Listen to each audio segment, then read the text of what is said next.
এবার স্টার জলসায় আসছে নতুন সিরিয়াল।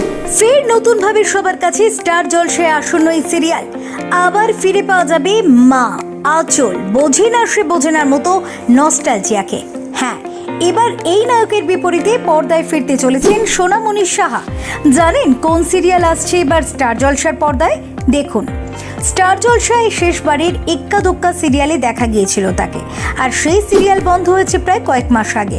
বিগত কয়েক মাস ধরে আর টেলিভিশনের পর্দায় তাকে দেখা যায়নি। এবার সোনামণির ভক্তদের জন্য এলো সুখবর, খুব তাড়াতাড়ি আবার সিরিয়ালে ফিরতে চলেছেন এই অভিনেত্রী।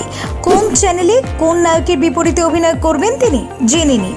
জানা যাচ্ছে এবারেও স্টার জলসার হাত ধরেই টেলিভিশনের পর্দায় ফিরবেন সোনামণি। অ্যাক্রোপলিস এন্টারটেনমেন্টের নতুন একটি সিরিয়ালে সোনামণিকে নায়িকা হিসেবে দেখানো হবে। অন্যান্য চরিত্রে থাকবেন ইন্দ্রনীল মল্লিক, রানা বসু ঠাকুরদা, আর মুখ্য চরিত্রে অর্থাৎ নায়কের ভূমিকাতে থাকবেন বাংলা সিরিয়ালের জনপ্রিয় এক অভিনেতা। তিনি কি? সিরিয়াল হিট হওয়ার পর সোনামণি সাহা এবং প্রতীক সেনের জনপ্রিয়তা সে সময় অনেক বেড়েছিল। এই জুটিকে আবারও এক্কা দোক্কা সিরিয়ালে ফিরিয়ে আনা হয়। তবে তৃতীয়বার আর প্রতীকের সঙ্গে জুটি বাঁধছেন না সোনামণি, কারণ প্রতীক ও স্টার জলসাতে নতুন সিরিয়াল উড়ানের হাত ধরে পর্দায় ফিরছেন। সেই সিরিয়ালের নায়িকা একজন নবাগতা অভিনেত্রী।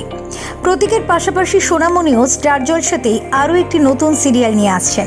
এই সিরিয়ালের নাম হতে পারে শুভ বিবাহ, যদিও তা এখনো কনফার্ম হয়নি। সোনামণির বিপরীতে নতুন এই সিরিয়ালে নায়ক হতে চলেছেন হানি বাফনা। সোহাগজল সিরিয়ালের পর হানিরও ফের ক্যামেরার সামনে এবার ফেরা। এখন যতদূর অবধি জানা যাচ্ছে ধারাবাহিকের প্রোমো শুটিং নাকি হয়ে গিয়েছে, আর কিছুদিনের মধ্যেই প্রধান পর্বগুলির শুটিং শুরু হবে। হানির সঙ্গে সোনামণির জুটি কেমন হবে সেটাই এখন দেখার। সোনামণি এবং প্রতীকের জুটি তো সুপারহিট ছিল, অন্যদিকে আবার প্রতীকও নতুন নায়িকার সঙ্গে জুটি বেঁধেছেন। নতুন এই দুই সিরিয়ালের সম্প্রচার শুরু হবে খুব শীঘ্রই। ফিউরো রিপোর্ট, TV7 বাংলা।